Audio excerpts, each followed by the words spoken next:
दोस्तों नमस्कार। Iran America युद्ध ने पूरी दुनिया की ऊर्जा ज़रूरतों पर रोक लगा दी है। आज की दुनिया में सबसे बड़ी चिंता है तेल, गैस और एनर्जी की।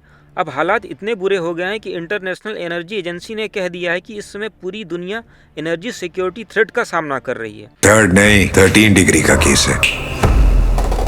माल मैंने ही चुराया है, पीपल के नीचे दबाया। हवालात की हवा अच्छों को सुधार देती है। शुक्ला समर कूल कूलर, हवा अच्छी है, ठंडक सच्ची है। समर कूल, लाइफ बनाए वंडरफुल। इसका सबसे बड़ा कारण है होर्मुज का बंद होना।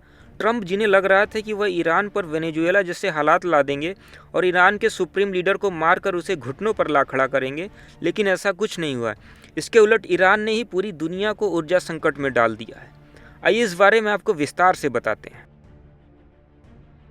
आपको बता दें, इंटरनेशनल एनर्जी एजेंसी यानी कि आईईए के चीफ फातिह बिरोल ने साफ साफ कह दिया है, दुनिया इतिहास की सबसे बड़ी एनर्जी सिक्योरिटी थ्रेट का सामना कर रही है। सीएनबीसी के मुताबिक फातिह बिरोल सिंगापुर में एक इंडस्ट्री इवेंट में वर्चुअली बोल रहे थे और इस दौरान उन्होंने कहा कि अभी तक ग्लोबल मार्केट में 13 मिलियन बैरल प्रतिदिन तेल गायब हो चुका है। सिर्फ तेल ही नहीं, दूसरे जरूरी सामान में भी भारी रुकावटें पैदा हो रही हैं। दोस्तों, इस समय दुनिया का सबसे बड़ा मुद्दा स्ट्रेट ऑफ होर्मुज है। ये वो समुद्री रास्ता है जिससे रोजाना करीब 20 मिलियन बैरल तेल और पेट्रोलियम प्रोडक्ट्स गुजरते हैं। अब वहाँ डबल ब्लॉकेट लग गया, यानी कि न ईरान जहाज़ों को जाने दे रहा है और न ही अमेरिका। फातिह बिरोल ने चेतावनी दी है कि अगर ये स्ट्रेट ज़्यादा दिनों तक बंद रहा तो एक सबसे बड़ी एनर्जी क्राइसिस बन जाएगी, जिसे दुनिया ने आज तक कभी नहीं देखा। उन्होंने कहा, अगर स्ट्रेट ऑफ होर्मुज बंद रहा तो ग्लोबल इकॉनमी ठप हो जाएगी, महंगाई आसमान छू लेगी और कई जगह पर एनर्जी राशनिंग यानी कि ऊर्जा संसाधनों जैसे कि बिजली, प्राकृतिक गैस या पेट्रोल का सीमित और नियंत्रण वितरण भी लग सकता है। इस युद्ध के शुरुआत से ही यूरोप इसके खिलाफ था।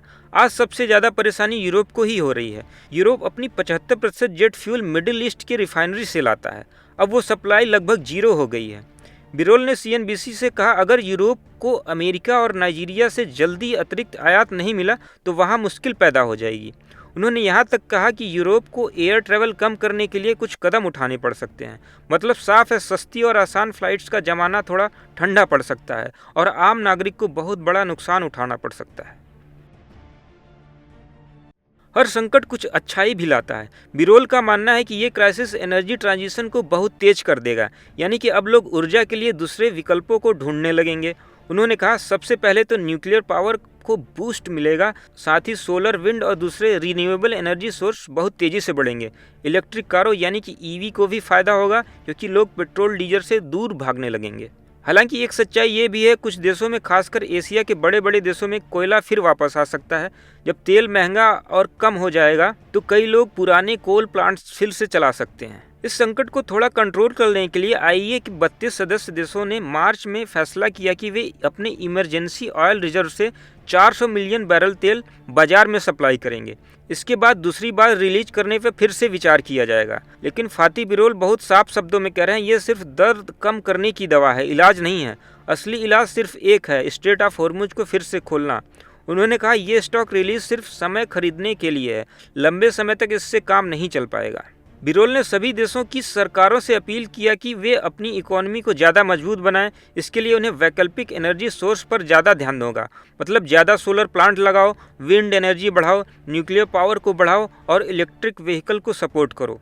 दोस्तों, ये कोई छोटी मोटी समस्या नहीं है। स्ट्रेट ऑफ होर्मुज दुनिया का सबसे महत्वपूर्ण चोक पॉइंट है।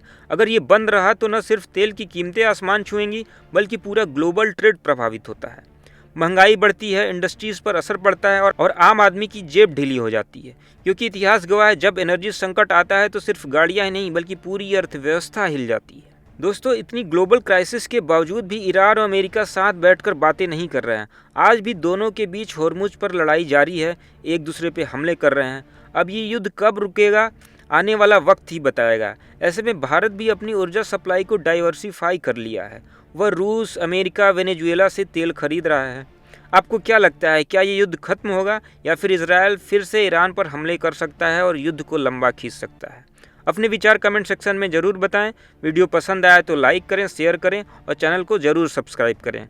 ऐसी ही और जानकारी के लिए देखते रहें दैनिक जागरण।